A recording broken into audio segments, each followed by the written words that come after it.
Bienvenue dans votre vidéo explicative concernant la distribution des bulletins de paye sur l'e-coffre-fort Staff & Go via la synchronisation avec Silae Expert. Pour réaliser la distribution des bulletins de paye, la synchronisation entre Silae Expert et Staff & Go est nécessaire. Nous devons vérifier que cette connexion a bien été établie dans les paramètres de l'établissement.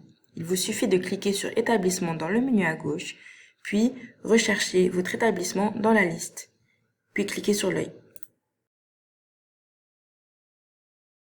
Cliquez sur l'onglet Distribution des bulletins de paye, puis vérifiez que la dématérialisation des bulletins de paye a bien été activée et que l'intégration utilisée est bien Silae API.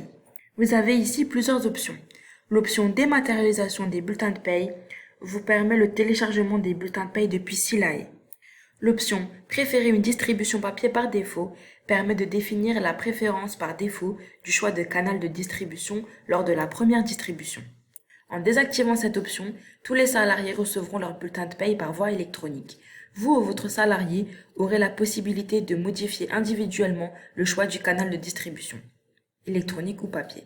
L'option Distribution réalisée par le dirigeant vous permet d'ajouter une étape de contrôle et de validation supplémentaire. Le dirigeant vérifiera alors les bulletins avant de les distribuer lui-même.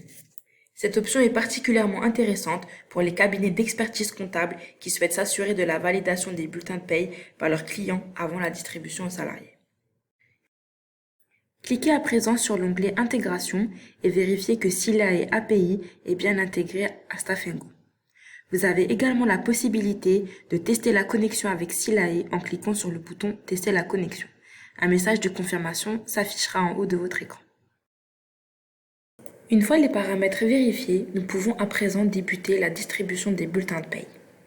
Cliquez sur Bulletin de paye dans le menu à gauche, puis sur le bouton Importer des bulletins de paye.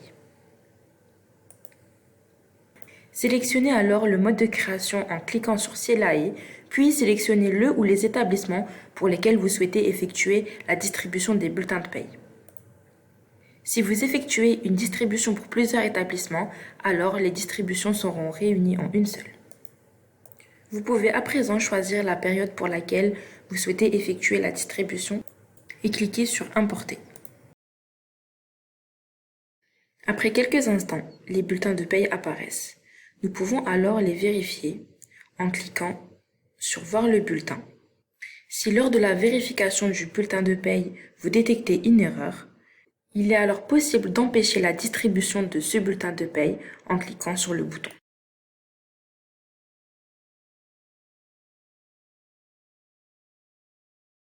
Vous avez la possibilité de modifier le canal de distribution et passer d'une distribution électronique vers une distribution papier et inversement.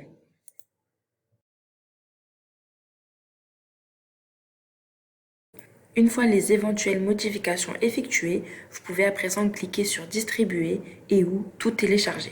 Les bulletins en attente de distribution ont bien été distribués et ceux ignorés non distribués. Une fois la première distribution faite, rendez-vous dans Silae afin de modifier les bulletins de paye erronés. Cliquez à présent sur Bulletin de paye dans le menu à gauche, puis sur l'œil pour l'établissement et la période sélectionnée.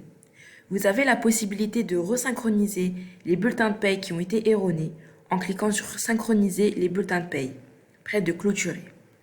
Uniquement les bulletins ignorés et distribués version papier seront modifiés et impactés par cette resynchronisation.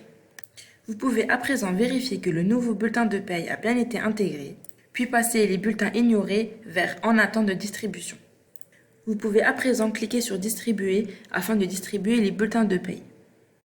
Une fois les bulletins distribués, les salariés recevront un email leur notifiant la disponibilité de leur bulletin de paye dans leur e-coffre-fort Staff & Go. Afin d'accéder à ces bulletins de paye, le salarié doit avoir activé son compte Staff & Go. S'il n'a pas déjà activé son compte Staff & Go, vous avez la possibilité de lui renvoyer une invitation afin qu'il l'active. Pour ce faire, sélectionnez le salarié, puis cliquez sur Voir l'invitation. Afin de renvoyer l'invitation, cliquez sur Renvoyer. En activant son compte Staff & Go, le salarié aura également accès à son e-coffre-fort. L'icône verte signifie que le salarié a bien activé son compte. L'icône bleue signifie que le salarié n'a pas encore activé son compte. L'icône rouge signifie que le salarié a décidé de recevoir ses bulletins de paye sous format papier. Nous pouvons à présent passer à la clôture d'une période. Pour ce faire, visualisez la période, puis cliquez sur Clôturer. Attention, après la clôture d'une période, toute modification est impossible. Nous vous conseillons de clôturer une période après l'envoi de la DSN. Comme nous le voyons ici, le statut est bien terminé. La distribution a bien été effectuée et la période est bien clôturée. D'autres vidéos explicatives sont à votre disposition. Nous vous remercions et espérons vous revoir très vite sur Staff & Go. À bientôt!